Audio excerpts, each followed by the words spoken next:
Muito bem. Então, vamos falar então, a respeito dos vírus primeiro, na sequência, vamos falar das bactérias. Né? Então, os vírus. Né? Os vírus, as características gerais dos vírus são essas aí. Ó. Primeiramente, eles não são agrupados, né, em nenhum reino, né, de seres vivos, certo? Os vírus são estudados à parte, né? Eles não fazem parte dos reinos, né, que a gente estabelece. Nenhum dos sistemas de classificação, né, considera ainda, né, um reino para vírus. Os vírus não possuem estrutura celular, né? Então a gente fala que os vírus são acelulares, né? Não tem a estrutura de membrana, citoplasma, núcleo, né? Alguns vírus até têm membrana, tá certo? Que eles pegam emprestado das células que eles parasitam, tá certo? Mas aquela estrutura típica da membrana, citoplasma, núcleo, eles não têm. Os vírus basicamente são formados de proteína e ácido nucleico, né?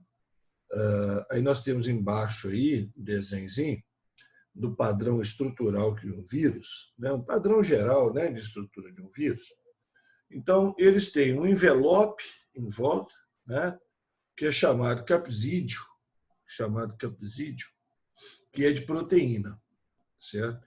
Esse capsídeo ele é proteico, que envolve, então, um material genético, que é DNA ou RNA, tá certo? Então, a estrutura geral do vírus é essa aí, o padrão estrutural, tá? Agora, alguns vírus, né, além do capsídeo, eles podem possuir uma membrana envoltória, né? Então, é o que eu falei, é uma membrana que eles adquirem quando eles adquiriram, né, quando eles estavam parasitando uma célula. Tá? Isso, então, vai existir em muitos vírus. Tá?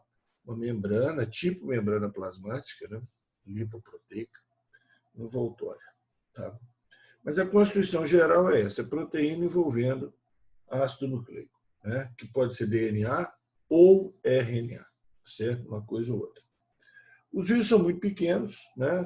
Por causa disso, eles são visíveis apenas ao microscópio eletrônico. Isso dificulta, evidentemente, o estudo dos vírus, né? Essa né, necessidade de ter um microscópio eletrônico, né? Tal, preparações para ver o vírus no microscópio eletrônico também são muito complicadas. Tá? Os vírus são tão pequenos, né, que aí daí vai derivar então duas coisas. São tão pequenos que só são visíveis ao microscópio eletrônico, são tão pequenos que conseguem atravessar filtro, né? Conseguem atravessar filtros. Bactérias não conseguem atravessar filtro. Bactérias ficam retidas nos filtros, mas os vírus conseguem atravessar. Tá? Então isso tem alguma importância do ponto de vista experimental, né? É uma propriedade dos vírus, é importante, tem que ser levado em consideração nos experimentos. E um outro detalhe, né, é a respeito de filtração de água. Né? A filtração de água, por si só, não é capaz de eliminar os vírus, tá? Porque os vírus atravessam os filtros. Então, algumas doenças que são transmitidas pela água, a mais importante é a hepatite A, né? Hepatite A é transmitida por água contaminada. Então, se a água estiver contaminada com o vírus da hepatite A, não adianta filtrar, não. Por isso que a gente fala que a água tem que ser tratada, quer dizer, fervida, né? Ou então ter usado cloro, né? Que aí o cloro mata, né, inativa o vírus, certo? Os vírus não têm metabolismo próprio, né? Isso aí é muito importante, tá? Eles não têm metabolismo sozinhos. Eles, quando estão isolados, eles não fazem nenhum tipo de reação química, mas eles fazem reações, né? Eles têm metabolismo quando eles estão parasitando uma célula. Então, existe um metabolismo viral, mas o metabolismo viral só se manifesta quando o vírus está parasitando uma célula. Tá? E os vírus, então, a gente fala que eles são parasitas intracelulares obrigatórios. Tá? Obrigatórios. Certo? E quando os vírus não estão parasitando a célula, né, estão fora da célula, a gente fala que eles estão no estado cristalizado, né? Estão no estado inativo. Por isso a gente chama de cristalização do vírus, o estado que ele se encontra quando ele não está, né, parasitando uma célula. Certo? Bom, eu falei o seguinte, ele não tem metabolismo próprio. Quando ele está parasitando uma célula, existe um metabolismo, mas grande parte desse metabolismo é usando materiais da célula, tá? Usando equipamentos da célula. Okay? Ele sozinho ele não consegue controlar o metabolismo, não. Algumas enzimas ele tem, né? Algumas enzimas ele pode levar, certo? Mas depende bastante, né, da maquinaria da célula para ele funcionar, ok? Bom, então, essas são as características gerais dos vírus. Nós temos aqui no próximo slide, né? Espera aí.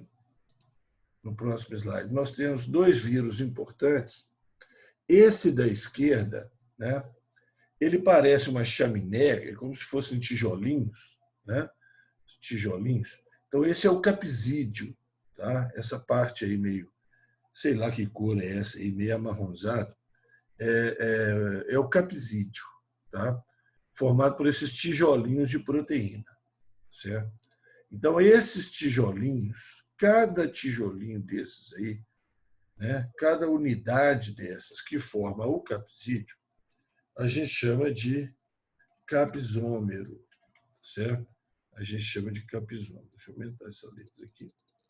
Ela estava configurada pequena, né? Pronto, agora está legal. Então, cada unidadezinha dessas aí a gente chama de capsômero. O conjunto, então, é o capsídeo, né, que envolve o material genético. Então, nesse caso aí, esse verde é o material genético desse vírus, é material genético do tipo RNA. Tá? Então, esse vírus chama vírus do mosaico do tabaco. O que é mosaico do tabaco? É uma doença que dá na folha do tabaco, tá?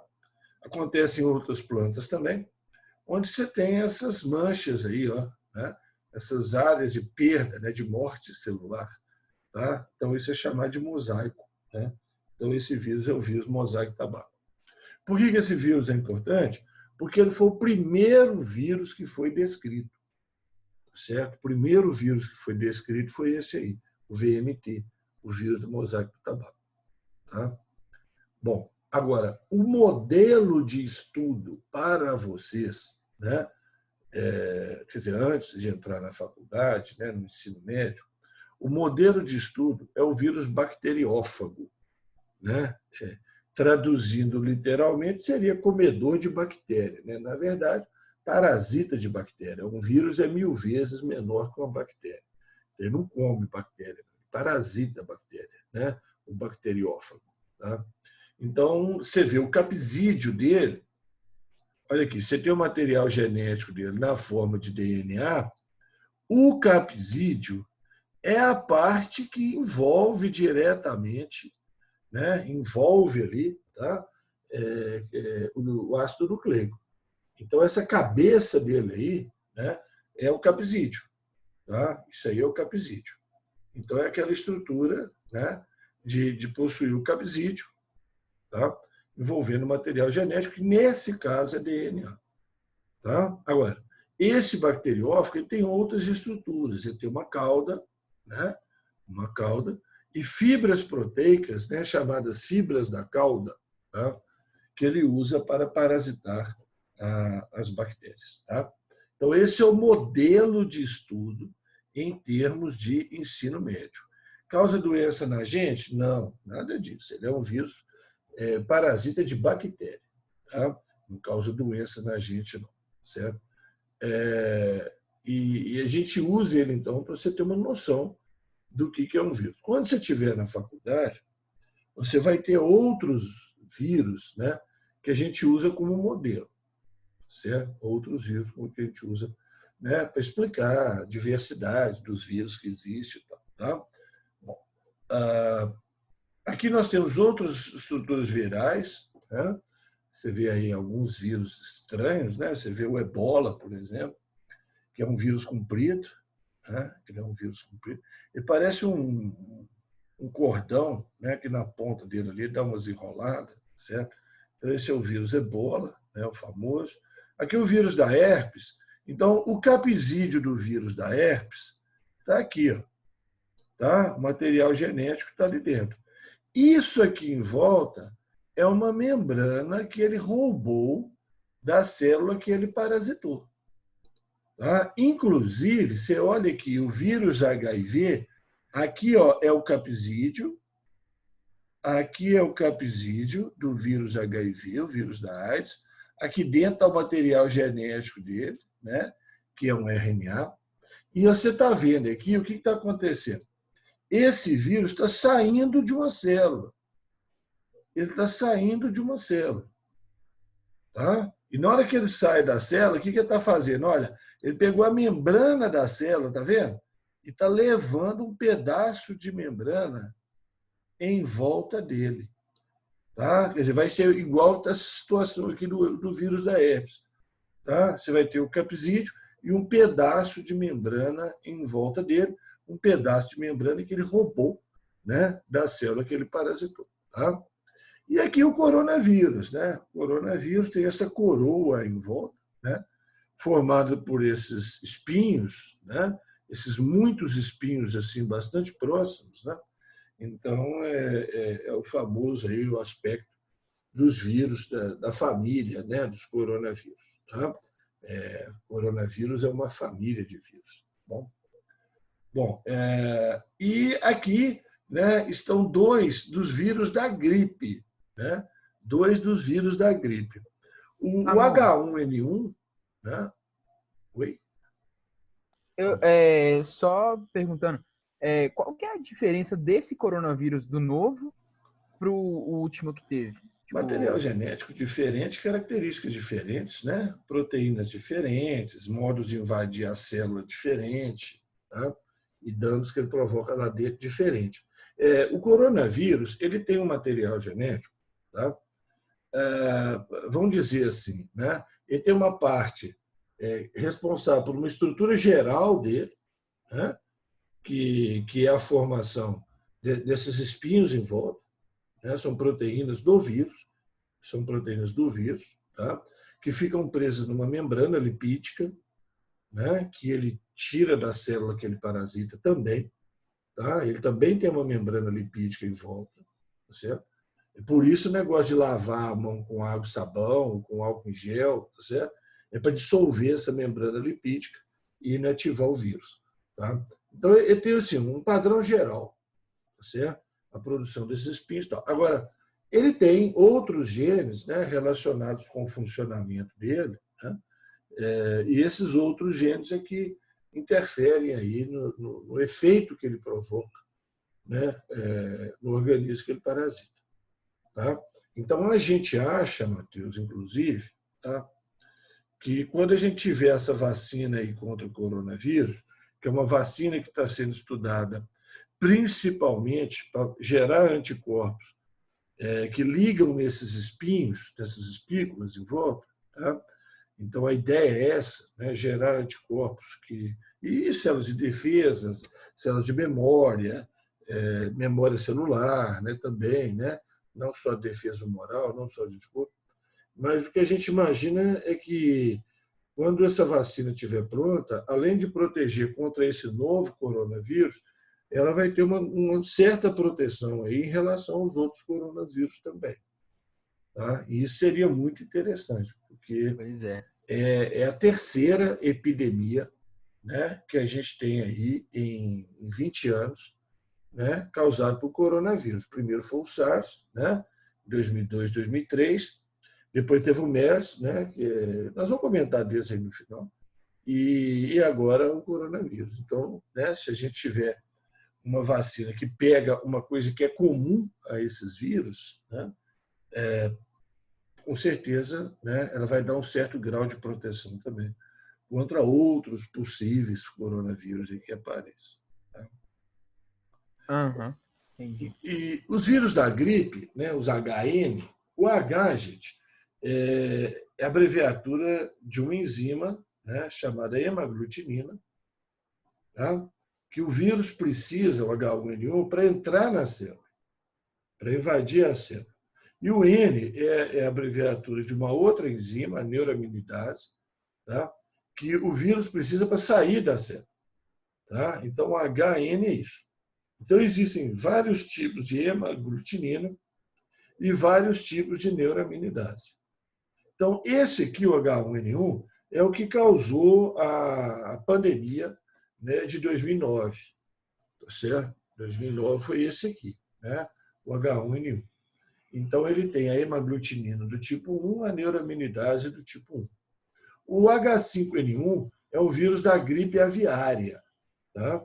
Você vê que ele tem outra hemaglutinina, a H5, mas é a mesma neuraminidase. Certo?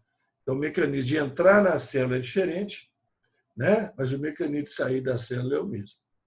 Certo? É a mesma enzima. Tá? Mesmo tipo da enzima. Então, assim, esses dois vírus são importantes, né? O H1N1 já provocou uma pandemia, e esse H5N1 da gripe aviária, a gente tem muito medo desse vírus, tá? Porque a taxa de mortalidade associada a ele está em torno de 50%. Tá? Está em torno de 50%, mas por uma série de razões também. Né? É um vírus menos conhecido, diagnóstico mais difícil, então custa descobrir o que está acontecendo. E aí o sujeito tem 50% de chance de morrer.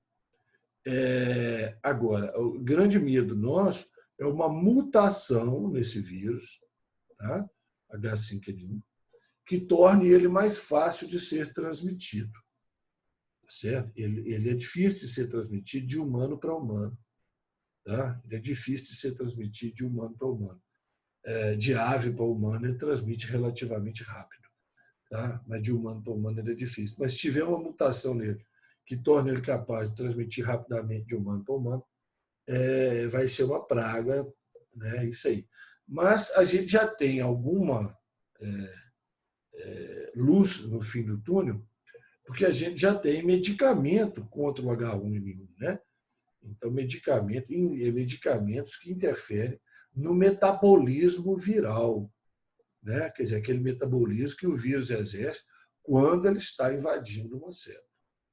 Que é um conceito que, há uns tempos atrás, se eu falasse isso aqui, vocês iam jogar pedra. Ah, pô, o vírus não tem metabolismo e tal. Né? Mas o vírus tem metabolismo dentro da célula. Tá? E os medicamentos que combatem o H1N1, Tamiflu, por exemplo, eles certamente vão ter algum efeito sobre o H5N1 também. Tá? Então, nós já temos uma luz aí no fim do túnel em termos de medicamento. E de vacina também. Tá? Bom, o vírus bacteriófago ele é usado como modelo para a gente estudar a reprodução viral. Né? Então, a gente fala nos ciclos de reprodução do vírus. Então, existe o ciclo chamado ciclo lítico e o outro ciclo chamado lisogênico. Tá? Então, o ciclo lítico é muito simples. Gente, está esquematizadinho tudo aqui do lado. Tá? Tudinho aí, ó, pega lá, o número 1. O vírus adere na superfície da bactéria. Isso aqui é uma bactéria, né, um material genético, citoplasma, parede. O vírus adere na parede da bactéria usando as fibras da cauda. Né? Então, ele precisa das fibras da cauda para ele aderir na parede da bactéria. Aí, você lembra que essa bainha dele, olha aqui, ó, esse pescoço dele aqui, é uma bainha contrátil. Então, ela contrai, tá? E injeta, olha aqui, ó, daqui para cá, tá vendo? Ela contraiu. Ela injeta, como se fosse uma seringa, o DNA viral lá dentro. Tá? Então, você tem a inoculação do DNA viral na bactéria, número 2. Aí, esse DNA ele vai sofrer transcrição, formar RNA. Então, vai ser o RNA com informação genética do vírus, né? Um RNA viral, tá? E vai sofrer autoduplicação também. Vai formar mais moléculas de DNA. O RNA formado liga nos ribossomos da bactéria, tá? O RNA formado liga nos ribossomos da bactéria e vai produzir proteínas do vírus. Então, ele vai usar os ribossomos da bactéria, aminoácidos da bactéria, ATP da bactéria, tudo isso, e vai produzir proteína viral. Tá? Então, vai produzir capsídeo, pescoço, né? Cabeça, pescoço, fibra da cauda, vai produzir tudo isso, vai sintetizar as proteínas virais. Tá? Então, o que você tem? Inoculou DNA. DNA duplica, forma mais DNA, transcreve e forma RNA. O RNA liga no ribossomo, produz proteína. Aí o DNA entra aí dentro dos capsídeos, o DNA vai entrar aí dentro dos capsídeos e o vírus vai ser montado. Montado. Então, ocorre a montagem dos novos vírus.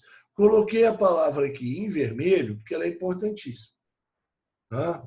Então, o pessoal costuma falar com vocês assim em prova. Os vírus reproduzem por montagem. Certo? Os vírus reproduzem por montagem. Tá? Então, isso aí, você fica ligado nisso aí.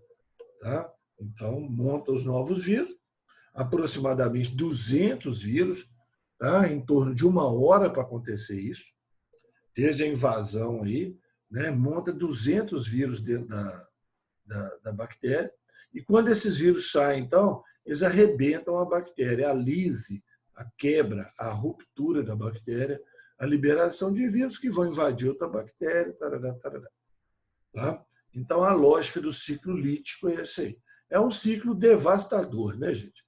É devastador. Em 1 hora, na verdade, 45 minutos, um vírus dá origem a 200 novos vírus. Tá? Um vírus dá origem a 200 novos vírus. Tá certo? Então, é uma coisa devastadora, né? Cada hora você multiplica o número de vírus por 200. Né? Então, é uma taxa de reprodução altíssima. Né? E é aquela história, né? Vocês sabem que tem gente que considera que vírus é ser vivo, né? E tem gente que não considera que o vírus é ser vivo. Certo? Vocês sabem disso. Né? Eu sou da turma que considera que o vírus é um ser vivo. Né? E uma das coisas que mais aponta nessa direção é justamente a capacidade de reprodução desse, que não tem igual. Né? Não tem igual. A capacidade de reprodução desse é monstruosa. Tá? Então, em 1 hora, um vírus dá 200 vírus. Quem passa mais perto disso é a bactéria. Em 1 hora, uma bactéria dá 2. Certo? Em 1 hora. Então, a taxa de reprodução viral é escandalosa. E pode sofrer mutação, evolução, seleção. Né? Então, eu não tenho assim, como falar que o vírus não é um ser vivo. Quem se agarra muito nessa história usa aquele critério, fala assim, todo ser vivo é formado de célula, né? Todo ser vivo é formado de célula. Como o vírus não tem célula, então ele não é ser vivo. Eu não gosto desse argumento, tá? Porque esse argumento é de 1700 e borrachinha. Tá? Teoria celular, lá, Schleiden, Chivan, 1700 e borrachinha, que eles falaram que todo ser vivo era formado de célula, mas eles não conheciam vírus. Todo ser vivo que eles conheciam, né? Eles não conheciam vírus. O vírus foi descoberto no século XX, tá? Quer dizer, 300 anos depois. Então, né? 200 anos depois. Né? Então, assim, não dá. Né? Não dá para você usar uma teoria de 1700 para explicar um organismo aí e falar que o vírus não é um ser vivo, porque não tem célula, porque em 1700 o cara falou que todo ser vivo é formado de célula. O sentido não foi esse. Né? Com certeza o sentido não foi esse. Bom, então esse é o ciclo lítico. Tá? Muitos vírus que parasitam a gente, né? Inclusive aí o coronavírus, né? Vírus da gripe e tal, eles têm um ciclo extremamente parecido com isso aí. Né? Invade, multiplica, invade, produz as proteínas, monta os novos vírus, multiplica lá dentro, arrebenta, sai. Né? Então, muitos vírus que invadem nosso organismo, eles têm um ciclo semelhante a esse aí. Por isso que isso é um modelo de estudo. Né? E o outro ciclo de reprodução viral é o ciclo lisogênico, né? Começa do mesmo jeito, lá, número 1, adesão do vírus na superfície da bactéria, número 2, inoculação do DNA viral. Aí onde é que vai ter a diferença? O DNA viral, ele vai invadir o DNA da bactéria. Tem o DNA da bactéria e o DNA viral mais escurinho aí, tá vendo? Então, esse DNA viral mais escurinho, ele vai invadir o DNA da bactéria e vai ficar lá dentro, quieto, não vai fazer nada, vai ficar lá quietinho. Tá? Então, ele se insere, né, no DNA da bactéria e fica lá inativo. E aí, quando ele está ali, ele é o vírus escondido, ele é o vírus eclipsado. Tá? A gente usa esse termo, vírus eclipsado. Ele está escondido ali dentro da célula. Tá? Faz nada, está lá quietinho. Então, ele é um prófago ou um provírus. Como assim? Ele pode dar origem a novos fagos, né, bacteriófagos, ou novos vírus, né, como você quiser. Tá? Agora, como ele está fazendo parte do DNA da bactéria, quando a bactéria reproduzir, ele vai reproduzir junto. Né? Então, ele pode ficar ali semanas, meses, tá? Escondido, reproduzindo ali junto com o material genético bacteriano. Agora, pode acontecer, né, devido à presença de substâncias químicas, né, calor, radiação, ou mesmo sem causa conhecida, pode acontecer desse material genético viral se soltar. Tá? Então, o ciclo lisogênico é aqui em cima. Tá? Injetou o material genético, DNA, juntou com o DNA da bactéria e está lá reproduzindo. Isso é o ciclo lisogênico. Agora, em determinadas circunstâncias, esse DNA pode se soltar e dar início a um ciclo lítico. Dá início a um ciclo lítico. Arrebentar a célula. Tá? Então, ele se solta, produz RNA, produz proteínas, monta os vírus, arrebenta a célula. Tá bom? Então, essa observação aí, o DNA viral pode se liberar do DNA bacteriano, dar início à formação de novos vírus com lise da bactéria. Tá bom? Então, uma bactéria, gente, ela pode conter dentro dela um vírus, não sei. Tá? Enfiado no meio do material genético da bactéria, pode estar um vírus ali escondido. Tá? Perfeitamente viável isso acontecer. Então, esses são os dois modelos de reprodução viral. Tá? O ciclo lítico é isso aí, tá? E o ciclo lisogênico, pá, é isso aí. Certo? Não precisa de nada além disso aí. Certo? Bom, agora, tem a situação do vírus HIV, que é o vírus da AIDS, né? Que a gente tem que explicar. Tá? A gente tem que explicar. Por quê? Porque o vírus da AIDS ele é sempre, né, figurinha aí que aparece nas provas aí e tal, né? Ele merece muita atenção, certo? Então a gente tem que explicar. Então como é que é? Aqui está o vírus HIV. Olha aqui, esse hexágono é o capsídeo, tá? Esse hexágono é o capsídeo de proteína. Dentro do capsídeo tem um RNA e tem uma enzima que ele já leva pronta, que é a transcriptase reversa. Tá? A transcriptase reversa. E aí tem um pedaço de membrana, que é a membrana que ele tirou da célula. Está vendo ele saindo aqui? Está vendo quando ele sai, ele leva um pedaço da membrana? Então, é uma membrana que ele tirou da célula. Uau, mas a membrana é lisinha. E aqui tem uns martelinhos. Pois é, esses martelinhos, ele produz, o vírus produz dentro da célula. E esses martelinhos vão para a membrana. Não é espícula igual do coronavírus, não, mas tem mais ou menos a mesma função. Porque esses martelinhos aí são proteínas que ele usa para invadir células. Tá? Ele usa isso aí para invadir as outras células.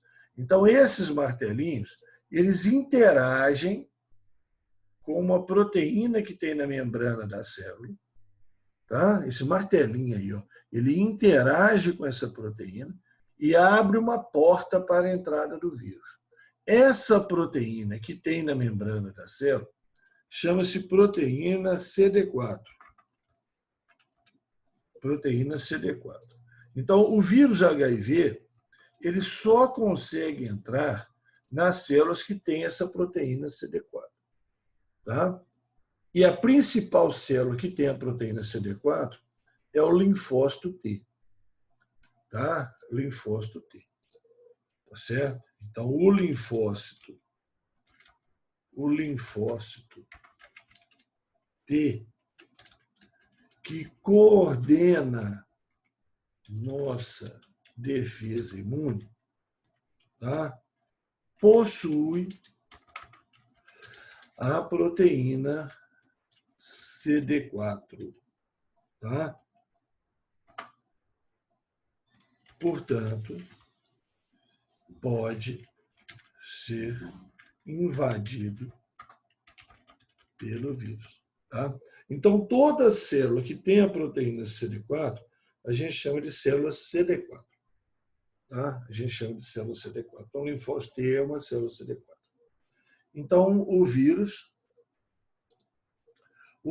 ele interage, então, com a proteína CD4 e invade a célula. Na verdade, é o capsídeo que entra, né? Está vendo que é o capsídeo que entra. Tá? Libera o RNA e a enzima transcriptase reversa. O que a enzima faz? Pega o RNA viral e produz um DNA viral, que é a transcrição ao contrário. Em vez de ser DNA originando RNA, é RNA originando DNA, né? É transcrição reversa. Então, ocorre a transcrição reversa, forma um DNA. Esse DNA invade o DNA do hospedeiro, semelhante ao que aconteceu aqui. Ó. Ele invade o DNA do hospedeiro. E aí a célula vai reproduzir junto. Tá? Mas o mais importante é que ele vai fazer transcrição, ó, ele é DNA, né? Virou DNA. E vai fazer transcrição e vai produzir RNA. Tá certo? Então, ele entrou como RNA. Tá certo, gente? Ele entrou aqui, ó, como RNA. Formou DNA viral. Agora vai formar RNA de novo. E esse RNA tanto vai ligar com ribossomos para produzir as proteínas do vírus. Quais proteínas? Olha aqui, ó, as proteínas do capsídeo, a proteína em forma de martelinho, que vai para a membrana, e a enzima transcriptase reversa, que é proteína também. Então, o RNA viral, né, vai produzir isso aí. E, claro, vai montar os novos vírus, contendo o que lá dentro? O próprio RNA viral, né, a enzima transcriptase reversa. E aí ele vai sair, na hora que ele sai, ele leva um pedaço de membrana com aqueles martelinhos agarrados. Então, você tem o vírus HIV saindo aí da célula. Tá? Então, uma célula parasitada, ela pode ficar produzindo vírus, produzindo. Necessariamente, ela não arrebenta, não, viu? Eventualmente, de tanto trabalhar para o vírus, ela morre. Tá? Eventualmente, de tanto trabalhar, de tanto se desgastar, porque ela fica fazendo metabolismo viral e o metabolismo dela mesmo fica prejudicado. Então, o linfócito acaba morrendo. Tá? Mas, por um bom período, aí, ele fica produzindo mais células virais, mais elementos virais, mais partículas virais, né, que a gente fala. Tá? Olha, medicamentos. Tá? Medicamentos. Então, existe uma série de medicamentos, né, que agem aí, né, em relação ao HIV. Então, por exemplo, existe medicamento para impedir a transcrição reversa. São os inibidores da transcrição reversa, o mais famoso é o AZT, é o primeiro medicamento que foi descoberto. Existe medicamento para evitar do vírus, do DNA, se incorporar no DNA do hospedeiro. Inibe uma enzima que faz isso, chamada integrase. Então, são os inibidores da integrase. Tá? Existe um outro medicamento que inibe a enzima que faz o vírus sair da célula, que é a protease, a enzima que faz o vírus sair da célula. Então, você tem medicamentos atuando aí, impedindo a transcrição reversa, impedindo a integração do DNA viral no DNA da célula hospedeira, impedindo a saída do vírus. Então, isso é o famoso, né, coquetel antirretroviral, certo? Por que retroviral? Porque esse vírus ele é classificado como retrovírus. Tá? Por que retrovírus? Porque ele faz uma transcrição de marcha ré, né? Ele dá uma marcha ré na transcrição. Em vez de ser DNA originando RNA, ele faz o RNA originando DNA. Então, por isso, esses vírus são chamados de retrovírus. É uma família de vírus chamada de retrovírus, assim como você tem o coronavírus, o adenovírus, que vai por aí afora. São famílias de vírus. Tá? Beleza? Então, isso é a reprodução do vírus HIV. É importante vocês terem uma noção desses processos aí. Tá? Isso que está aí, eu acho que é mais do que o suficiente. Vocês vão pegar livros aí, né? Se vocês tiverem a curiosidade, vocês vão pegar livros aí que vão falar mais coisas, vão falar, detalhar mais a estrutura do vírus, tal, é desnecessário. Tá? Você precisa, no momento, você precisa disso aí. Deixa para aprender mais detalhe aí quando você estiver na faculdade, até porque quando você estiver lá vai ter mais novidade ainda. Não que vocês vão demorar para entrar, tá? Porque até que você chegar na disciplina de vírus, não é de primeiro período, tá? É lá para o terceiro, quarto período. Então, até você chegar lá, ainda tem mais novidade a respeito de vírus aí. Tá? Então, não adianta ficar antecipando essas coisas agora. Bom, gente, o vírus da AIDS é um vírus RNA. Tá? É o chamado retrovírus. Tá? É o chamado retrovírus. Agora, existem vírus de RNA que não são retrovírus. Tá? Então, isso aqui é só para fazer um contraponto. Não precisa ficar preocupado em decorar isso aqui, não. Tá? Porque se isso aparecer na prova, muito provavelmente eles vão colocar esse conceito lá, como já aconteceu. Tá? Isso aí já caiu em alguns vestibulares, eles colocaram os conceitos lá e pediram para você interpretar. Tá? Então, isso é uma outra possibilidade de outros vírus que são RNA. Tá? Então, existe o retrovírus, que faz transcrição reversa, e existem os outros vírus RNA, né? Que é aí que acontece. O RNA de alguns vírus animais possui função de RNA mensageiro. Tá? Então, o próprio RNA que entra, né? Aqui, ó, o próprio RNA que entra já funciona como mensageiro, liga no ribossomo e produz proteína. Então, alguns vírus são assim. Então, esses são chamados vírus RNA positivo, vírus RNA+. Tá? Então, o RNA deles já funciona como mensageiro. Então, ele pode ser diretamente traduzido, produzindo as proteínas que necessita.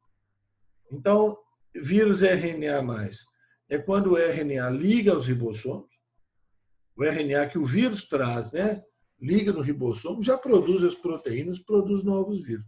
Então, o vírus da rubéola, da dengue, da febre amarela, da hepatite C e os coronavírus são assim. Eles são vírus RNA+.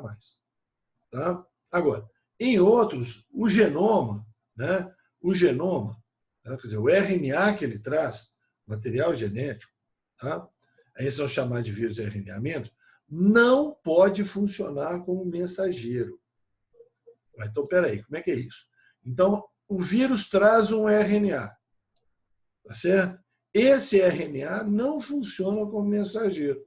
Ele não é capaz de ligar no ribossomo, tá? Para produzir proteína. Então, antes, tá? Esse RNA do vírus deve formar um outro RNA que consiga ligar os ribossomos.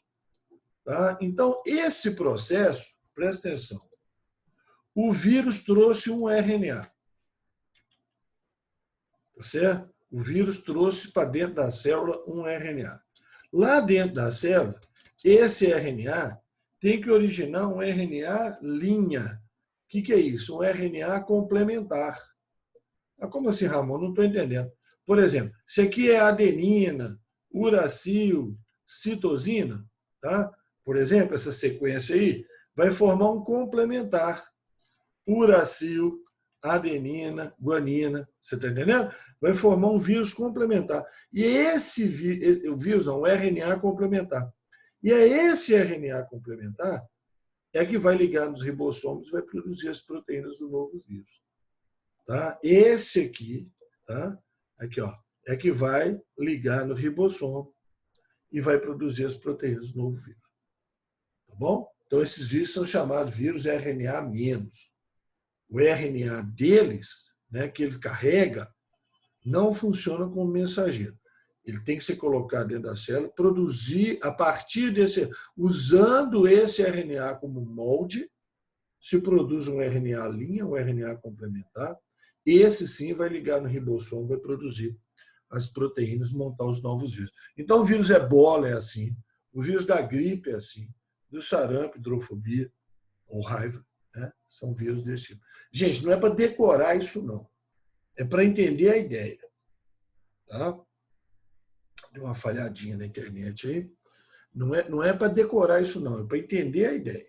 Tá? O vírus RNA+, o RNA que ele traz já é capaz de ligar no ribossomo, tá? Já é capaz de ligar no ribossomo, produzir as proteínas, tarará, tarará. Agora, o vírus RNA-, o RNA que ele traz para dentro da célula tem que ser usado como molde para produzir um RNA linha, um RNA complementar. Esse aqui é que vai ligar nos ribossomos, né, e vai produzir as proteínas do vírus, montar os novos vírus. Tá certo? Ok? Gente, presta atenção, vamos com calma. Tá? Vamos com calma. Ciclo lítico e ciclo lisogênico. Não pode ter dúvida. Tá? Reprodução do vírus HIV. Depois que você estudar um pouquinho, né, ler um pouquinho também é bom, tá? Não pode ter dúvida. Tá? Esse aqui, provavelmente, se vier para vocês numa prova, vai trazer a conceituação, como já aconteceu em outros vestibulares. Mas é bom saber, né, que existem as duas possibilidades. Tá? Bom, a doença causada por vírus, eu não vou detalhar aqui, eu vou passar. Eu já passei, né, o material da nossa apostila para vocês, mas eu passo de novo a parte só das doenças. Tá? Eu tenho um destacado aí só da parte das doenças. É bom que eu faça uma revisão antes de passar para vocês. Eu gosto sempre de fazer revisão, sempre tem umas novidades. Né? Eu faço uma revisão, passo para vocês. Tá? As características gerais, né, das doenças causadas por vírus. Tá? As características gerais. Transmissão, o que ela causa, prevenção, etc. Tá? Não precisa saber muita coisa. Tá? E aí nós temos a lista, né, de doenças causadas por vírus: sarampo, AIDS, catapora, cachumba, dengue, zika, chikungunya, febre amarela, as hepatites A, B e C, herpes simples, raiva, poliomielite, rubéola, as verrugas genitais causadas pelos vírus HPV, as antaviroses, né, e o ebola, que antavirose e ebola são vírus hemorrágicos. E aqui, o Matheus, que você tinha falado então, né? São as 3 epidemias que a gente teve de coronavírus, né? Na sequência. Tá? Então, em 2002, a síndrome respiratória aguda severa, tá? A síndrome respiratória aguda severa, em 2002 para 2003, a SARS começou na China, né? Espalhou principalmente na Ásia e também no Canadá, porque um pessoal contaminado viajou para o Canadá e levou a doença para lá. Mas principalmente foi Ásia e Canadá. Era para ter sido considerado uma pandemia, porque pegou mais de um continente, mas a Organização Mundial de Saúde ela não declarou como uma pandemia. Tá? Porque quando você faz a declaração que a doença é uma pandemia, isso tem implicações socioeconômicas.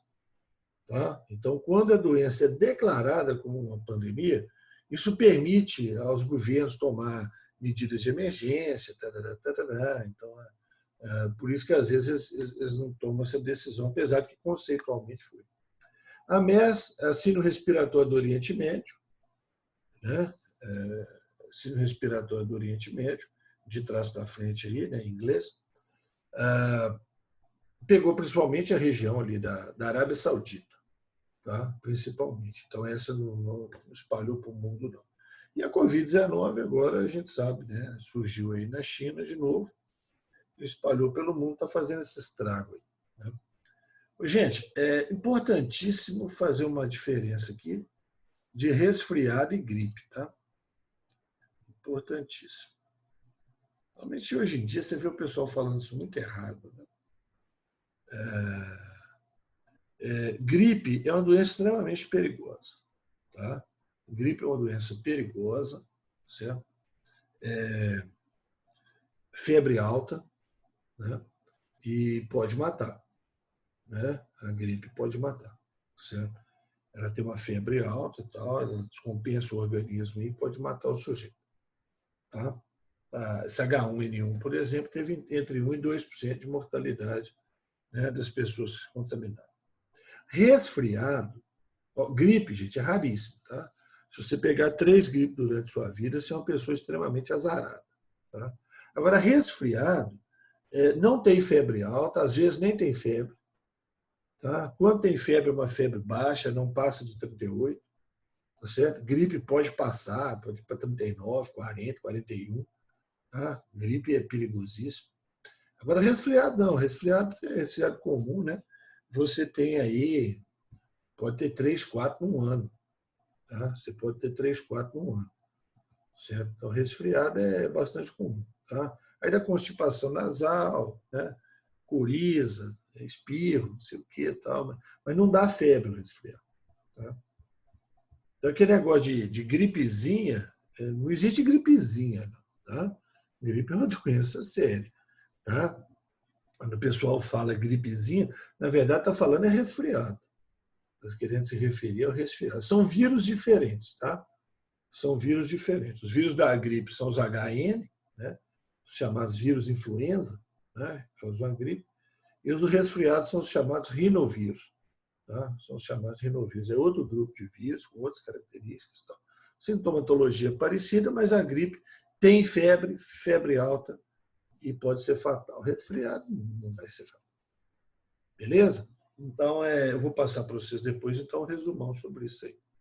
Então, vírus é isso, tá? Vírus é isso. Muita atenção, tá? Para as características gerais dos vírus, estrutura do vírus, tá? Muita atenção para o ciclo lítico, o ciclo isogênico e o ciclo do vírus HIV. E, claro, saber identificar quais doenças são causadas por vírus, né? Saber citar doenças ou identificar numa lista as doenças que são causadas por vírus. Tem mais de 20 aí, tá? Então, fica esperto com isso. Bom, o reino Monera, então, né? Então, o vírus não está dentro de reino nenhum, né? Então, o primeiro reino de seres vivos que a gente tem é o reino Monera, tá? Que é ocupado, então, pelas bactérias, tá? As bactérias são os que fazem aí o reino Monera. Então, os organismos do reino Monera são procariontes.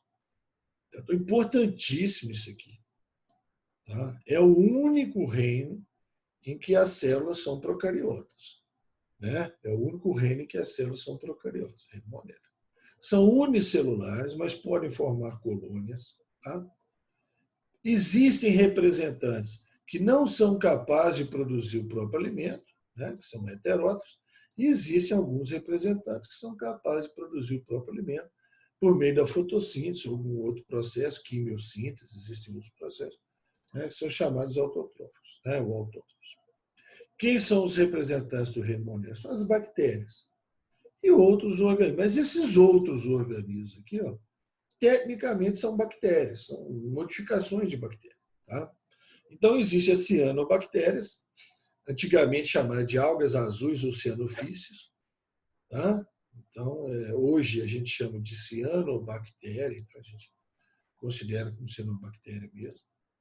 Os organismos semelhantes, like no inglês, como, né? Semelhante. Os organismos como os que causam a pleuropneumonia, né? PPLO, também chamados de micoplasmas, tá? Causadores de pneumonia.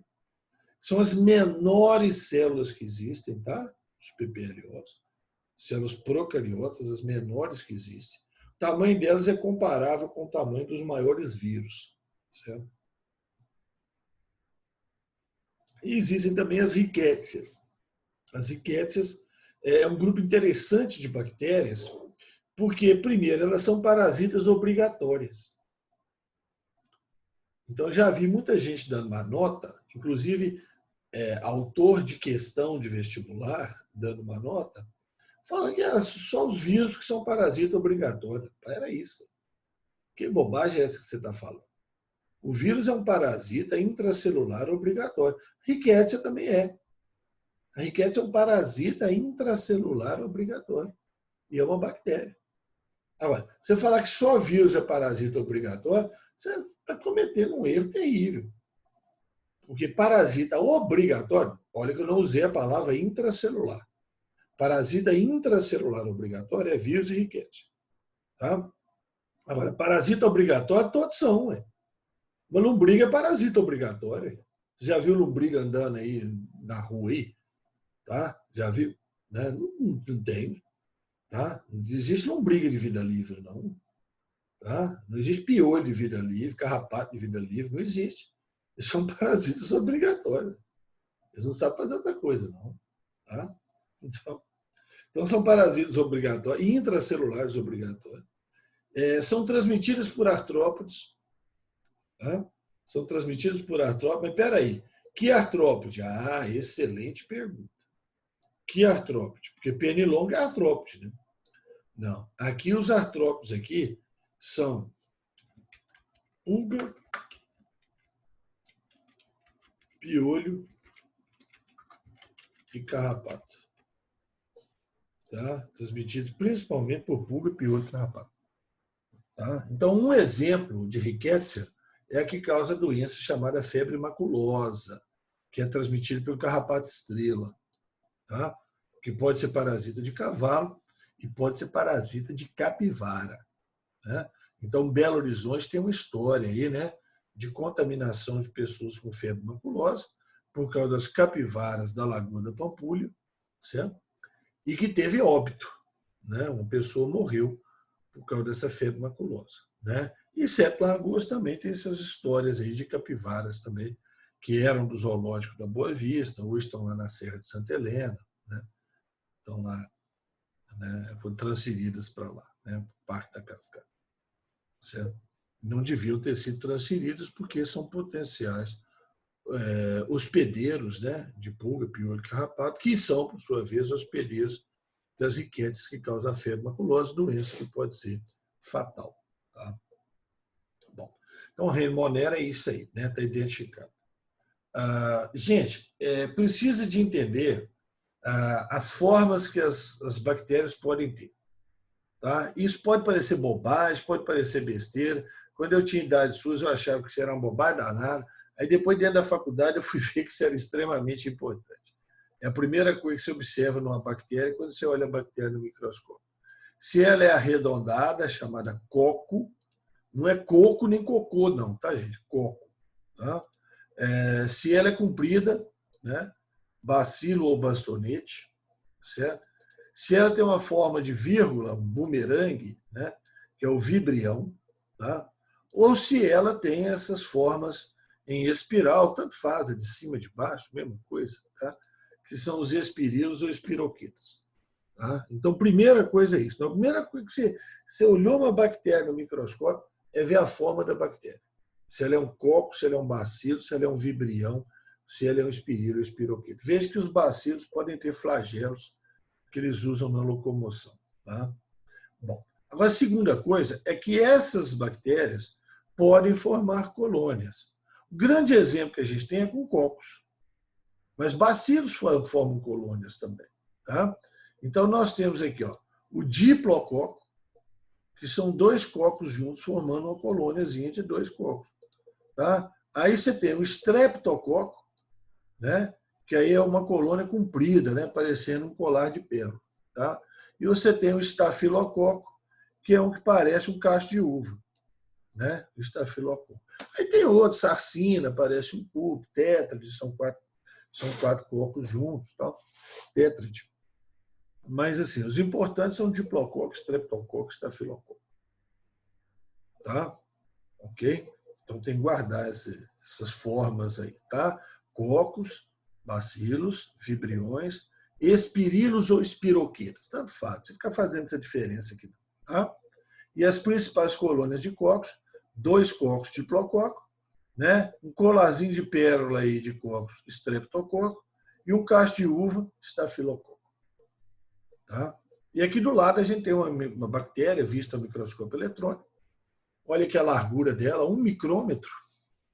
Então, o comprimento dela aqui deve ser uns 2 e pouco, 2 micrômetros e pouco, quer dizer, extremamente pequena, mas muito maior que os vírus. Muito maior que os vírus. Dentro da bactéria dessa aí cabe 1000 vírus. Tá? Cabe 1000 vírus aí dentro, 1000 bacteriófagos dentro dela. Certo? Então, isso. Primeira coisa, forma das células e forma das colônias. Bom, aí nós temos que detalhar a célula bacteriana, né? A célula bacteriana, a célula procariota. Então, aqui, ó, nesse slide, ó, eu vou falar todas as funções. Tá? Aqui é só para nomear. Tá? Número 1, a membrana plasmática. Número 1, a membrana plasmática, né? A membrana celular. Número 2, a parede extra, né? Externa. Então, membrana, parede celular. Número 3 é uma dobra da membrana, chamada mesossomo. Número 4 são ribossomos. Ribossomos, atenção aqui, hein? Única organela que existe na célula bacteriana. São os ribossomos. Função de síntese de proteína, que é a função que toda célula tem que ter. Né? Número 5, o material genético. Tá? Material genético. DNA, né? DNA bacteriano, que não forma núcleo, né? Porque não é envolvido por carioteca, mas o pessoal costuma chamar de nucleoide. Tá? A região onde está o DNA costuma chamar de nucleoide, quer dizer, parecido com o núcleo. E o número 6 aqui é um pedacinho extra de DNA, um pedacinho extra de DNA fora do núcleo, né, do nucleoide. Pode ter um, pode não ter, pode ter 1, 2, 3, tá? Que é chamado plasmídio. Chamado plasmídio. Tá? Então, vamos lá, vamos na sequência aí. Tá? Então, número 1, membrana plasmática. Ela é uma membrana plasmática lipoproteica, mas com um detalhe importante, não tem colesterol. Que as células eucariotas têm colesterol. Certo? Células eucariotas têm colesterol, mas bactéria não tem não. Tá? Então, ausência de colesterol. Além das funções típicas de uma membrana plasmática, tá? Que não é transporte, aquelas coisas tudo, ela tem enzimas que realizam a respiração celular, ou seja, a produção de energia na sua face interna, do lado de dentro da membrana. Tá? Então, olha só, além de ser função de limite da célula, contenção do citoplasma, transporte, as funções típicas de membrana, essa membrana de bactéria produz energia. Ela tem enzimas que participam da respiração celular. Tá? Então, está relacionado com a produção de energia. Cuidado, tá? Cuidado. A parede celular é constituída por uma mistura de proteína e carboidrato, tá? Chamada peptídeo-glicano. Peptídeo-glicano ou mucopeptídeo, mureína, tem um tanto de nome. Tá? Mas o peptídeo-glicano está excelente. Tá? É uma mistura de proteína e carboidrato. Mistura complexa, tá, gente? Isso aqui é bastante complexo. Falando bem por alto aqui, porque o que vocês precisam saber é isso. Não é celulose. Tá? Peptídeo-glicano só existe em bactéria. É uma substância típica de bactéria que faz a parede das bactérias. Tá? Quase todas as bactérias têm parede. PPLO, por exemplo, não tem. O PPLO é tão pequeno que nem parede celular não tem. Tá? Mesossomo. Então, o mesossomo é essa dobra, né, da membrana, pode ter mais de uma. Certo? Tem função de produção de energia, porque ali também você tem enzimas respiratórias, concentra enzimas respiratórias. Participa também da divisão da célula. Só que, atenção, essa interrogação aqui é porque existe uma dúvida. Tá? se o mesossomo realmente existe. Tá? Quando a gente prepara a célula e olha no microscópio eletrônico, tá? Quando a gente prepara a célula e olha no microscópio eletrônico, a gente vê o mesossomo. Mas se a gente mudar a técnica de preparação, usar outras técnicas de preparação, a gente não vê o mesossomo. Então, existe uma dúvida se o mesossomo realmente existe ou se ele surge dependendo do tipo de técnica de preparação do material que a gente usa. Tá? Então, há uma dúvida sobre o mesossomo, se ele existe ou não. Tá certo? Há uma dúvida séria sobre isso aí. Tá? Mas alguns autores nem tocam no assunto. Tá? Citam simplesmente o mesossomo. Tal, isso aí. Se ele existir, a função dele é essa aí. Se ele aparecer na prova, perguntar a função dele é isso: produção de energia e participação na divisão celular. Tá? Bom, ribossomo, claro, né? Isso aí todo mundo está calvo de saber. Síntese de proteína. Né? Os ribossomos bacterianos são um pouco menores que os ribossomos das células eucariotas. Tá? Então, nosso ribossomo, célula eucariota, é um pouquinho maior que o ribossomo de bactéria. Mas aí tem um detalhe importantíssimo. O ribossomo bacteriano é do mesmo tamanho do ribossomo que tem dentro da mitocôndria. O ribossomo da bactéria é do mesmo tamanho do ribossomo que tem dentro da mitocôndria, tá? E também do cloroplasto, dos ribossomos que tem dentro do cloroplasto. Tá certo? O cloroplasto também tem ribossomo. Então, eu acho que vocês, né, já ouviram falar da hipótese de que mitocôndria e cloroplasto são bactérias que passaram a viver dentro da célula eucariota, um para produzir energia pela respiração, o outro para fazer fotossíntese. Né? Você já deve ter ouvido falar isso. Então, uma das fortes evidências que mitocôndria e cloroplasto são bactérias é o ribossomo bacteriano. O ribossomo ser do mesmo tamanho do ribossomo bacteriano. Outra forte evidência, tá? Presta atenção. O DNA, eu vou fazer esquemático aqui, o DNA de bactéria é um DNA circular. Quer dizer, uma ponta fecha com a outra. Inclusive, quando a gente fez essa representação aqui, ó, tá? Aqui, ó, tá? O DNA bacteriano, tá vendo? A gente representou como DNA circular. Tá? A gente representou como DNA circular. Então, o DNA de mitocôndria e de cloroplasto também é circular. Tá? Então, só aí você tem duas evidências, né, da grande semelhança que tem entre o cloroplasto e a mitocôndria com bactérias. Tá? Bom, o DNA, o nucleóide, armazena informação genética. Né? Na maioria das bactérias, então, é uma molécula circular de DNA, uma ponta fecha com a outra, não associada com proteína. Gente, guarde essa expressão, tá? Tá? Guarde essa expressão. DNA bacteriano é um DNA circular não associado a proteínas. Aí o DNA nosso, Ramon, o DNA nosso é filamentoso, lá do cromossomo e tal, e está associado com proteínas chamadas... Como é que se chama as proteínas que se ligam ao DNA nosso? Para formar a cromatina, para formar o cromossomo? Cromátides. Oi? Cromátides. Não, a proteína que liga no DNA. Tem um nome. O conjunto é a cromatina, que vai espiralizar, formar cromátides, cromossomo, etc. Tá? Mas a proteína que liga ao DNA nosso tem um nome. Não pode esquecer, não. Ah, mas não pode, não. Ah, esqueci. Não pode, não. Dá uma dica. Começa com a letra H.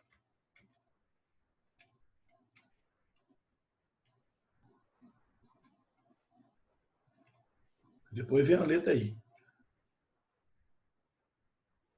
Proteína que liga no DNA nosso. Bactéria não tem. Ó, já deu para lembrar. Memória tá fraca aí, gente? Eu não tô lembrado, Faz não. uma sopa de cérebro de... de sei lá o que para vocês tomarem, cérebro de boi, vocês tomarem. É? Aula de núcleo, aula de núcleo. Proteína que liga no DNA. Isso. Estona, Lucas. Muito bem, estona. Tá? As proteínas que ligam o DNA. Tá certo? São as estonas. Então, na célula eucariota tem estonas. Tá? Célula procariota não possui estonas associadas ao DNA. Tá? Na célula procariota, né? Aí, ó. Certo? Na célula procariota, a molécula circular de DNA não associada a proteínas, não associada a estonas. Tá? Não associada a estonas. Tá bom? Dado aí, tá? Importantíssimo isso aí. Bom, e o DNA do plasmídio? Bom, é um DNA como outro qualquer. Tá? É um DNA como outro qualquer. Tá? É um DNA extra, né? Está fora do nucleóide, mas é um DNA como outro qualquer, pode conter qualquer tipo de gene. Tá certo? Qualquer tipo de gene pode estar aqui. Gene para enzima tal, gene para peptidoglicano, gene para não sei o quê. Tá? Qualquer tipo de gene. Porém, tá? Existem dois genes que, quando estão presentes no plasmídio, são importantíssimos. Dois genes que, quando estão presentes no plasmídio, são muito importantes. É o gene de fertilidade, tá? Chamado fator F, tá certo? E o gene de resistência a antibiótico, chamado de fator R. Tá? Então, quando esses genes estão presentes no plasmídio, existe uma enorme importância disso aí. Tá? Quando esses genes estão presentes no plasmídio. O fator de fertilidade, que permite à bactéria trocar material genético com outra bactéria. Tá? E o fator R, que é o fator de resistência a antibióticos. O que ele faz? Produz enzimas que destroem antibióticos. Enzimas específicas. Para cada antibiótico tem um fator de resistência, tem uma enzima específica. Tá? Então, a bactéria pode ser resistente à penicilina e ser sensível à amoxicilina, por exemplo. Tá? A bactéria é resistente aos dois. Então, ela tem dois fatores de resistência. Um que produz enzima que inativa a penicilina, o outro que produz uma enzima que inativa a amoxicilina. Tá? Então, o fator de resistência é um para cada tipo de antibiótico. Pode existir ou não. Tá? Bom, um detalhe importante aqui sobre parede celular. Tá? Um detalhe importantíssimo sobre parede celular. Parede celular é tudo que está para fora da membrana, né? Tudo que está para fora da membrana. Membrana, você sabe que é lipoproteica, modelo mosaico fluido, tarará, tarará. Então, olha só. Aqui está a membrana da célula. Tá? A membrana da bactéria está aqui, a membrana da bactéria está aqui. Bicamada de lipídio com proteína incrustada, bicamada de lipídio com proteína incrustada. Modelo mosaico fluido. Tudo que está aqui para cima está para fora da bactéria. Estão me entendendo? Estão entendendo? Aqui está a bactéria. Ó. Aqui está a bactéria. Essa aqui é a membrana. Aqui está outra bactéria. Isso aqui é a membrana. Tá certo? Ok? Tudo que está para fora faz parte da parede. Então, existem dois tipos de parede. Uma parede mais simples,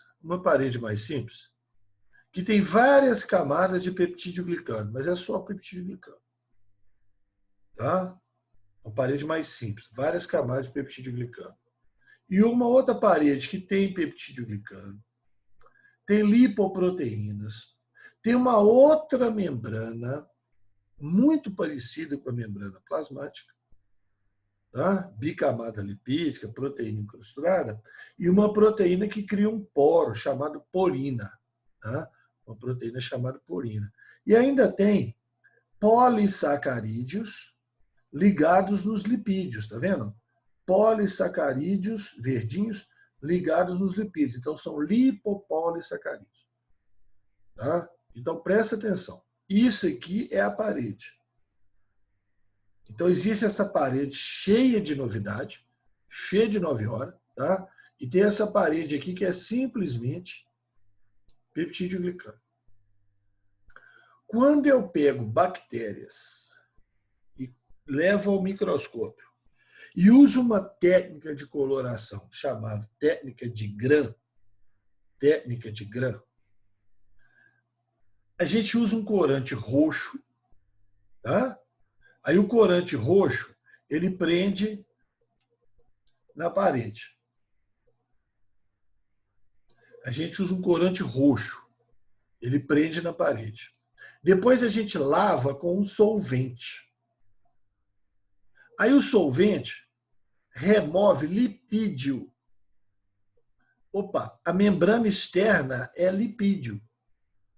Tá? Então, na hora que eu lavo com o solvente, ela remove isso aqui tudo. Ó, e remove o corante. Você está me entendendo? Então, aqui, ó, melhores momentos. Tá? Pego as bactérias, né, e vou para o laboratório lá estudar as bactérias. Jogo um corante roxo. O corante roxo liga nas paredes das duas bactérias. Lavo com um solvente. Esse solvente remove lipídio. A membrana externa tem lipídio. Então, esse solvente, ó, vai remover o corante. Nessa aqui não. Nessa aqui não, porque não tem lipídio aqui por fora. Tá? Então, remove o corante. Isso é rapidão, tá, gente? Isso é segundos. Se você colocar tempo demais, ele remove os lipídios da membrana, ele remove tudo, dissolve as bactérias. É rapidão, tá? Isso é a técnica rápida. Tá? Isso aí fica em 15 minutos, você está pronto para ser olhado no microscópio. Tá? O procedimento inteiro, em 15 minutos, você faz. Não precisa de nada depois disso. Então, olha só. Quando não tem essa membrana externa, o corante roxo fica. Aí eu olho as bactérias ao microscópio e vejo que elas são roxas. Elas são roxas. Tá certo? Elas são roxas. Agora, quando o solvente tira o corante, elas ficam vermelhas. Elas ficam vermelhas. Tá? Bom, a gente precisava de um material melhor, tá, para dar um diagnóstico, mas que eu estou vendo aqui, tá? Deixa eu dar uma ampliada aqui para ver se vocês percebem. Tá? Eu estou vendo aqui uma grande quantidade de diplococos, está vendo? Uma grande quantidade de diplococos. Então, eu imagino que essa bactéria aqui seja um diplococo. Tá? E aqui, não tem uma definição muito clara do que você tem. Você precisaria de uma imagem melhor. Tem alguns locais aqui que parecem diplococo, tem outros locais aqui que parecem estafilococo. Tá? Você precisaria de uma imagem melhor. Tá? Mas vamos supor, então, o seguinte. Você tem um paciente que está com infecção de urina. Tá? Você tem um paciente que está com infecção de urina. Você precisa receitar um antibiótico urgente para esse cara. Tá? Então, você manda fazer esse exame. É na hora. O sujeito vai lá no laboratório, né? Geralmente no próprio hospital tem um laboratório, faz a urina lá, o pessoal pega a urina e usa a técnica de Gram. Então, se ficar roxo, a bactéria é chamada Gram positiva. Se ela ficar vermelha, ela é Gram negativa. Aí o cara vai dar o diagnóstico lá para o médico. Em 15 minutos, fica pronto em 15 minutos. Né? Ele já fala, ó, o paciente tem um diplococo Gram positivo. Tem um diplococo Gram positivo. Aí o médico já sabe que diplococo Gram positivo normalmente é sensível a tal e tal antibiótico. Ele vai receitar um antibiótico que ele sabe que costuma combater diplococos Gram positivos. Você está entendendo? Ah, não, é um estafilococo Gram negativo. Então, opa, peraí, é um estafilococo Gram negativo? Então, normalmente, eles são sensíveis a tal e tal antibiótico. Aí você já indica o antibiótico com uma certa dose de, né, precisão. Tá? Agora, pode estar errado, né? Pode ser que essa bactéria seja resistente. E vai ter que trocar o antibiótico mais na frente. Tá certo? Mas a lógica é essa. Tá? Então, esse exame de Gram é extremamente importante. E é por isso que eu falei com vocês, que tem que saber se é coco, bacilo.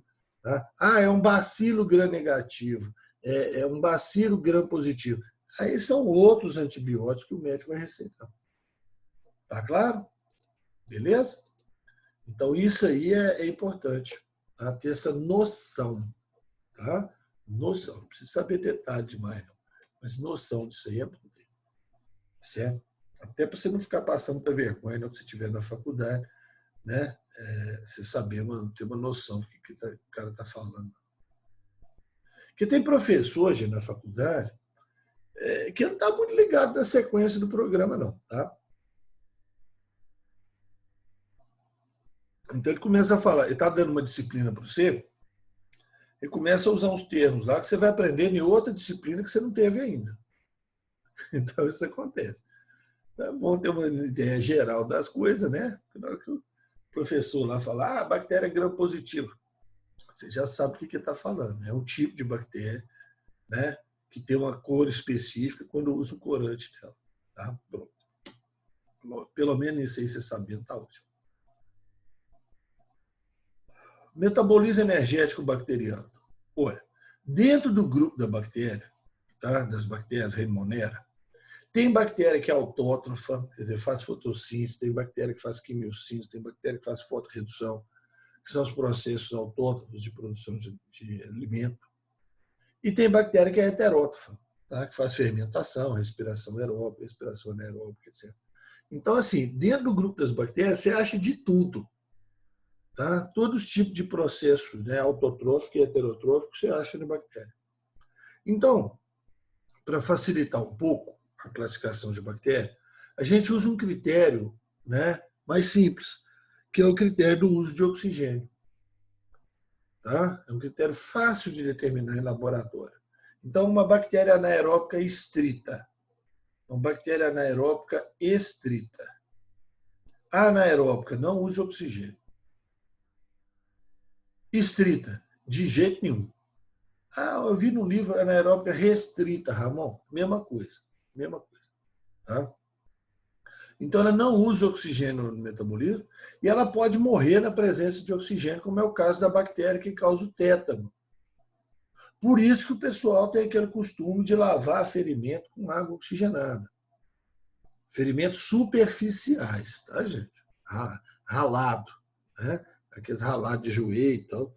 Aí passa água oxigenada, porque libera oxigênio. Se tiver uma bactéria dessas aí lá, você consegue matar um bocado delas. Tá? Então, vem disso aí. Tá? Agora, bactéria anaeróbica facultativa. É uma bactéria que fez faculdade. Não, isso não. Anaeróbica facultativa é que ela não usa oxigênio, mas isso é facultativo para ela. Tá? Quer dizer, não é obrigatório não usar oxigênio. Tá? Então, normalmente, ela não usa oxigênio. Mas ela pode usar oxigênio no metabolismo se o oxigênio estiver presente no meio. Tá? Se tiver oxigênio, ela usa. Se não tiver, ela faz um processo anaeróbico. Um processo que não precisa de oxigênio, fermentação, por exemplo. Tá? Então, chama anaeróbico facultativo. Agora, tem aquelas aeróbicas que precisam, né? As aeróbicas precisam de oxigênio. Elas usam oxigênio no metabolismo e fazem, então, respiração celular aeróbica. Tá certo? Faz respiração aeróbica. Então, você tem esses três padrões aí de metabolismo energético bacteriano. Importante guardar isso aí. Tá? Reprodução de bactéria. 99% das vezes, ou mais, as bactérias fazem reprodução assexuada. Tá?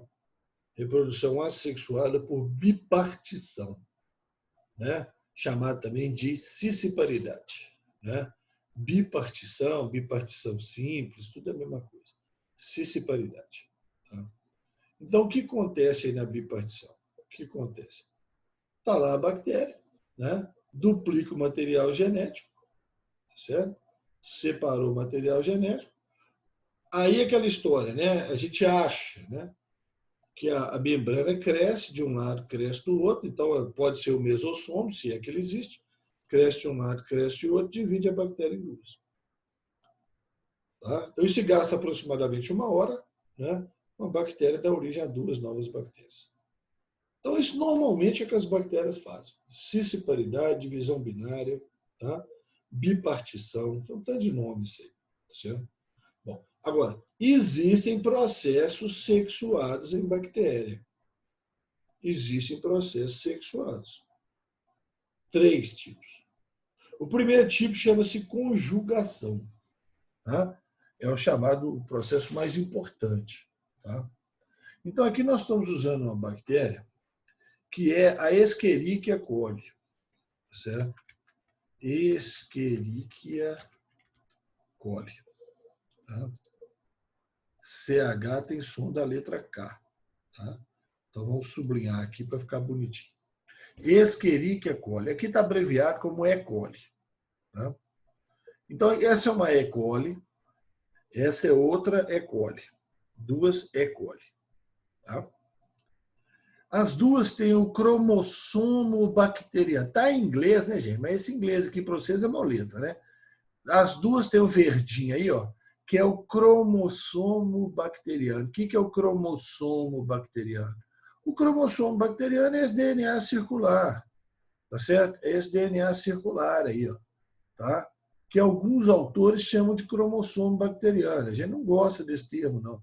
Mas tem autores que chamam, então tá bom. Olha lá. Cromossomo bacteriano, DNA, circular.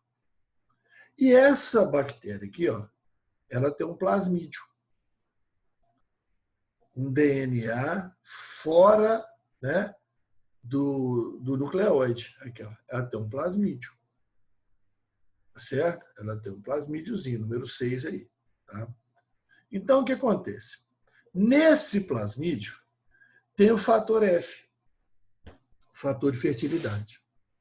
Aí eu falei com vocês que o fator F, quando está no plasmídio, é extremamente importante. Por quê? Porque ele habilita essa bactéria aqui a produzir uma ponte de comunicação com a outra bactéria. Uma ponte citoplasmática, chamada tubo de conjugação. Tubo de conjugação. Então, presta atenção. Eu tenho 2 bactérias no início. Uma tem fator F. Ela é F+. Tá certo? Ela é F+. Ela tem fator F. A outra não tem. Ela é F-. Tá? Ela é F-. Certo? Bactérias F+, podem ser chamadas de bactéria macho. Bactéria F- pode ser chamada de bactéria fêmea. Tá? Mas é bobagem isso aí, é só para facilitar a sua compreensão. Tá? Então, a bactéria F+, quando ela encosta numa bactéria F-, ela produz uma ponte citoplasmática, que é o tubo de conjugação. O plasmídio dela duplica, o DNA do plasmídio duplica. Então, o fator de fertilidade duplica. Então, você vai ter 2 fatores de fertilidade, duplicou. Tá? Você vai ter ele e uma cópia. E um fica na bactéria de origem, o outro passa para outra bactéria. Então, as células em conjugação têm uma cópia do fator F que é transmitido para a bactéria F-. E quando elas se separam, as duas agora têm o fator F. As duas têm o fator F, entendeu? Então, as duas agora, as células, agora ambas F+, machos F+, se separam. Tá? Então, você tem isso. Tá? Você tem a bactéria que não tinha o fator F e F-, a bactéria que tinha o fator F. Faz uma cópia do fator F, a cópia passa para outra bactéria por meio de um tubo de conjugação. Ao final, elas se separam. Né? As duas agora têm fator F. Por que isso é chamado processo sexuado? Por que isso é um processo sexuado? Porque envolve o quê? É chamado de processo sexuado porque envolve o quê?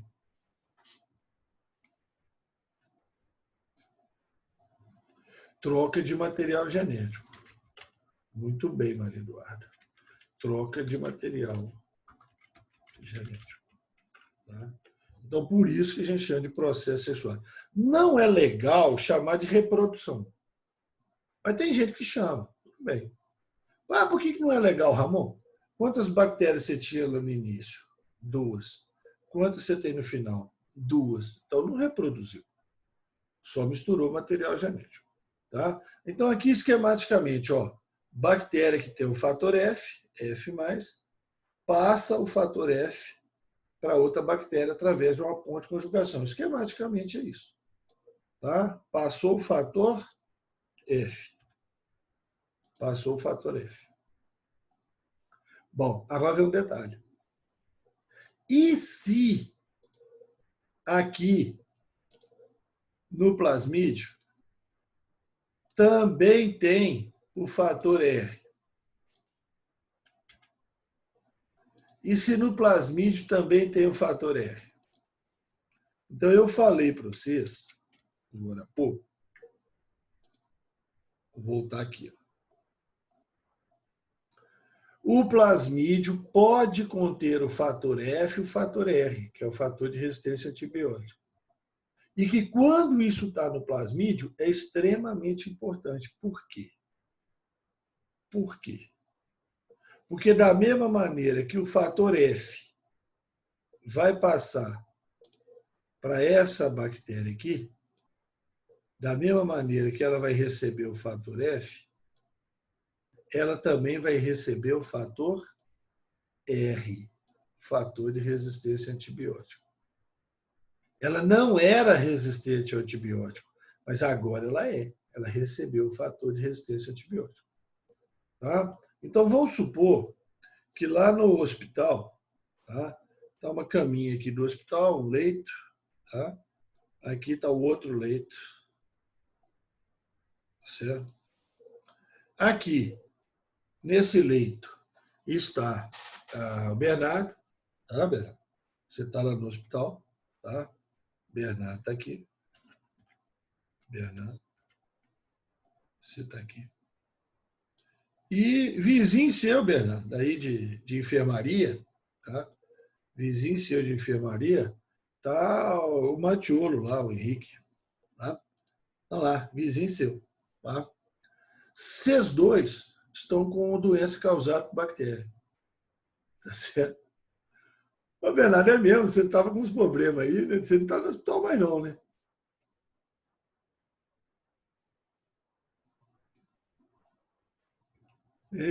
Já acabou os seus problemas de hospitalares já, né? Então é o seguinte, estava, né? Então, estava não? Quem é que estava no hospital? Não era você que foi no hospital e estava cheio de problema. Não era você, não? Estou confundindo? Vai falando aí no chat. Aí. Então, Bernardo, você está no. Então, estou confundindo. Então, desculpa, foi outro aí outro Bernardo. Você está lá no hospital, Bernardo, e você está com uma bactéria que é resistente ao antibiótico A. Tá? Você tem uma bactéria que é resistente ao antibiótico A.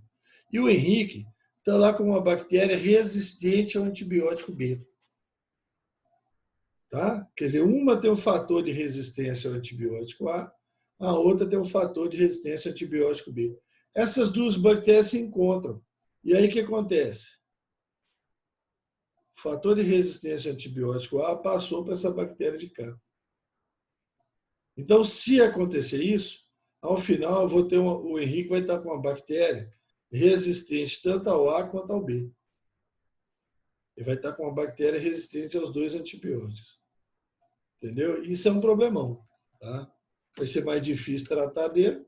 E ele ainda pode contaminar outra pessoa. Né? Tá aqui o Matheus, né? Tá no outro leito aí. E aí o Matheus vai, tá lá, tá operando de apêndice, viu, Matheus? Os dois estão lá com pneumonia. E você foi lá operar de apêndice. E aí você pegou aquela bactéria resistente a A e B passou para você. Tá certo? E aí pronto. Aí você pegou uma bactéria resistente a 2 antibióticos. Então isso é um problema muito sério. Tá? A conjugação, ela permite que informação genética passe de uma bactéria para outra E no meio dessa informação genética pode passar, então, a resistência a antibiótico. Tá certo? Pode passar a resistência a antibiótico e você criar as chamadas superbactérias. Né? Bactérias são resistentes a vários antibióticos de uma vez. Beleza? Certinho? Outro processo sexual, transdução. Então, a conjugação precisa do contato. A transdução, não. Tá? Não precisa de contato. Por quê? Porque o material genético de uma bactéria é transportado para outra no interior de um vírus bacteriófago. Mas como assim, Ramon? Não entendi. Olha aqui, gente. O vírus invadiu essa célula bacteriana. Foi lá fazer um ciclo lítico. Tá? Foi fazer um ciclo lítico aqui. Ciclo lítico. Reproduziu lá dentro. Reproduziu lá dentro. Montou os novos vírus, rebentou e saiu. Agora, presta atenção. O DNA viral é esse vermelhinho. Meio rosado aí, né? Essa cor estranha. O da bactéria é o alaranjado. Na hora que montou os novos vírus, tinha que montar vírus com material genético vermelhinho, né? Tá certo? Igual esse aqui. Ó. Mas montou alguns vírus com material genético da bactéria. Alguns vírus carregando o material genético da bactéria. Então, esses vírus que estão carregando material genético da bactéria estão levando informação genética dessa bactéria para uma outra bactéria. Então, vamos supor que esse vírus chega na outra bactéria e faz um ciclo lisogênico. Aquele que o material genético do vírus agarra no material genético da bactéria, está vendo? Então, na verdade, não era material genético de vírus, era material genético da outra bactéria. O vírus funcionou como ponte. O vírus funcionou como ponte. Mas as duas bactérias nem tiveram contato. Essa aqui até já morreu. Tá? Então, quando o vírus leva material genético de uma bactéria para outra, a gente chama de transdução. Tá? E existe o terceiro processo, que na verdade foi o primeiro que foi descoberto, que é a transformação bacteriana. Que é quando o material genético de uma bactéria que sofreu morte e ruptura, a bactéria morreu, rebentou, sei lá por causa de quê, não interessa, tá? A bactéria morreu, rebentou, fragmentou, então o material genético dela é absorvido por outra bactéria, tá vendo? Essa bactéria que morreu, bactéria A, fragmentos de DNA foram absorvidos pela bactéria B e se inseriram, se enfiaram no DNA da bactéria B. Então, características genéticas da bactéria A podem ter sido levadas para a bactéria B, inclusive resistência a antibiótico, outras características, qualquer característica. Então, isso chama transformação bacteriana. Tá? Isso chama transformação. E isso é muito importante, as bactérias fazerem isso, que é isso que permite a gente colocar material genético dentro de bactéria. Aqueles negócios de criar bactéria, né, transgênica, não sei o que e tal. A gente aproveita dessa capacidade que as bactérias têm de absorverem DNA. Claro que a gente tem umas técnicas que a gente usa para forçar a bactéria a absorver o DNA mais rápido. Tá? Mas basicamente depende disso aí. Tá? Aquele negócio, vou produzir uma bactéria transgênica com um gene de não sei o quê. A gente põe o gene e faz esse gene entrar dentro da bactéria, ela absorve e insere no material genético. Importância das bactérias, né? Bactérias são decompositoras da matéria orgânica, né? Juntamente com os fungos, isso é um papel importantíssimo, né? Decomposição da matéria orgânica. Bactérias fazem fermentações importantes, fermentações industriais. As bactérias do leite, por exemplo, os lactobacilos, né, gente? Produção de iogurte, coalhada, Yakult, queijo, né? Depende da ação dessas bactérias. Álcool não, tá, gente? Fermentação alcoólica é feita por fungo. Tá? Fermentação alcoólica naturalmente é feita por fungo. Eu posso até produzir uma bactéria modificada que seja capaz de fazer fermentação alcoólica. Mas na natureza, quem faz fermentação alcoólica é só fungo. Tá? Então, bactéria faz fermentação lática, né? Do leite, da lactose, produz ácido lático, e fermentação acética, né? Produz ácido acético, vinagre, por exemplo. Algumas bactérias podem se associar com raízes de plantas, especialmente com leguminosas, tá? Feijão, soja, ervilha, etc. Formar nódulos nas raízes, igual vocês estão vendo aqui, nódulos nas raízes. Se você cortar esse nódulo e olhar no microscópio, isso aqui é dentro de uma célula, tá? Isso aqui é dentro de uma célula da raiz. Cada coisinha dessas aqui é uma bactéria. São bactérias dentro da célula da raiz. Tá? Bactérias dentro das células da raiz. E essas bactérias aí, ó, elas fazem a fixação biológica de nitrogênio. O que é isso? Pega um nitrogênio, N2, nitrogênio do ar, transforma em nitrato. Nitrato é um nutriente importantíssimo para a planta. Tá? Agora, então a bactéria vai lá para ajudar a planta? Não, não vai lá para ajudar a planta. A bactéria faz isso aqui porque nesse processo ela obtém energia. Ela faz isso para resolver o problema dela, para obter energia para ela. Tá? Agora, isso serve para a planta. A planta usa o nitrato. O nitrato é a fonte importante de nitrogênio para as plantas. É a principal fonte de nitrogênio para as plantas. Tá? Então, as leguminosas, as raízes das leguminosas, né, se associam com essas bactérias, tá? E produzem nitrato. Então, essa associação de bactéria com raiz, bactéria, riso é raiz. Bactéria ou riso. Associação de bactéria com raiz. Tá? Aí faz a fixação biológica de nitrogênio. Ramon, essas bactérias estão dentro da célula? Estão. Estranho isso, né? Não, não é estranho, não. Acabamos de falar que cloroplasto e mitocôndria provavelmente se originaram de bactérias que passaram a viver dentro da célula. É isso? Quem sabe essas bactérias aí passam a viver dentro da célula, não consegue sair mais e dá origem a uma nova organela produtora de nitrato, um nitratossomo, né? Um nitratossomo aí, sei lá, né? Pode acontecer, dá uns milhões de anos aí que isso aí acontece. Tá? Bactérias são usadas em técnicas de biologia molecular, né? A gente extrai um monte de coisa de bactéria, tá? Um monte de subprodutos são extraídos da bactéria e usados em laboratório nas técnicas de biologia molecular, que vocês conhecem como engenharia genética, né? Então, plasmídios são muito usados, enzimas de restrição, que são enzimas que cortam DNA, enzima DNA polimerase, transcriptase reversa, essas enzimas todas aí de bactéria são extraídas das bactérias e usadas nas técnicas de biologia molecular. E, é claro, né, a importância grande das bactérias é que são causadoras de doenças, né, que elas são causadoras de doenças. Tá? Então, gente, quando a gente fala importância, tá? Pode ser para o bem ou para o mal, né?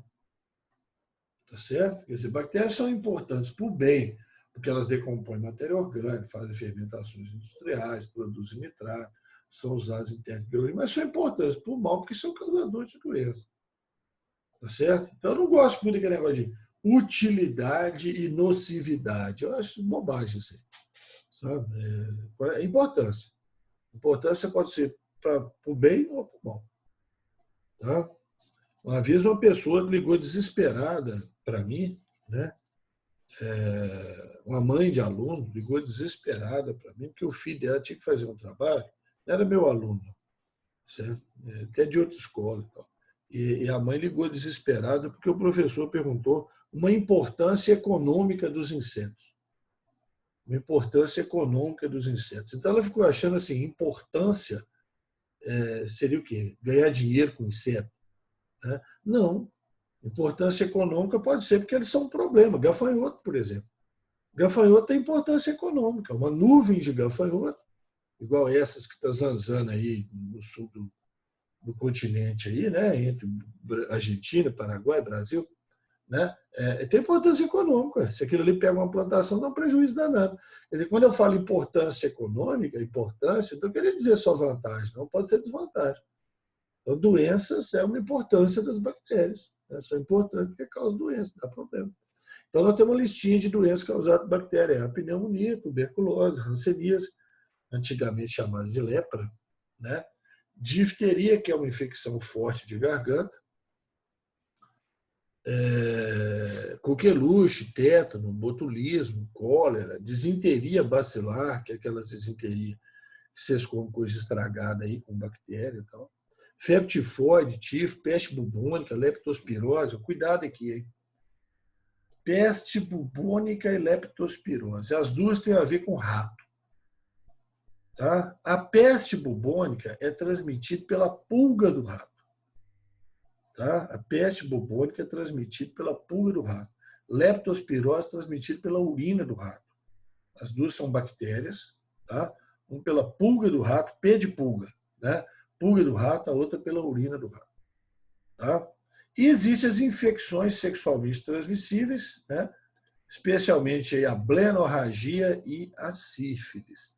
Ramon, eu nunca ouvi falar de blenorragia, não.